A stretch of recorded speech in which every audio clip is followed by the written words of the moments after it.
തൃശൂരിൽ വനിതാ ഡോക്ടറെ കയ്യേറ്റം ചെയ്ത BJP വാർഡ് മെമ്പർ അറസ്റ്റിൽ. പടിയൂർ പഞ്ചായത്ത് മെമ്പർ ശ്രീജിത്ത് മണയെയാണ് പിടിയിലായത്. പൊർത്തശ്ശേരി ഹെൽത്ത് സെന്ററിലെ വനിതാ ഡോക്ടർക്കാണ് മർദ്ദനമേറ്റത്. പ്രകോപനമില്ലാതെ കയ്യേറ്റം ചെയ്യുകയായിരുന്നുവെന്ന് ഡോക്ടർ പോലീസിൽ മൊഴി നൽകി. ആസിഫ് മുഹമ്മദ് ഉണ്ട് വിവരങ്ങൾ നൽകുവാനായി. ആസിഫ്, എപ്പോഴായിരുന്നു ഈ ഡോക്ടർക്ക് നേരെ ഈ BJP പ്രവർത്തകന്റെ BJP മെമ്പറുടെ ആക്രമണം ഉണ്ടായത്? മറ്റു വിശദാംശങ്ങൾ.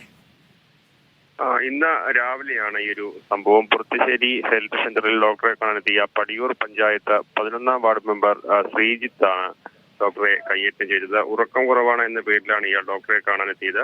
ഈ പ്രകോപനമൊന്നും ഇല്ലാതെ തന്നെ ഇയാൾ കയ്യേറ്റം ചെയ്യുകയായിരുന്നു ഡോക്ടർ മൊഴി നൽകി. ഇയാൾ BJPയുടെ വാർഡ് മെമ്പറാണ്.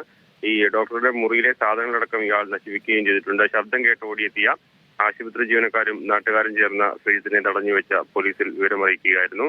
തുടർന്ന് ഇരിഞ്ഞാലക്കുട പോലീസ് എത്തി ഇയാളെ കസ്റ്റഡിയിലെടുത്തിട്ടുണ്ട്. ഡോക്ടറെ പിന്നീട് ഇരിഞ്ഞാലക്കുട ജനറൽ ആശുപത്രിയിൽ പ്രവേശിപ്പിക്കുകയും ചെയ്തു. ആസിഫ് മുഹമ്മദാണ് വിവരങ്ങൾ നൽകിയത്.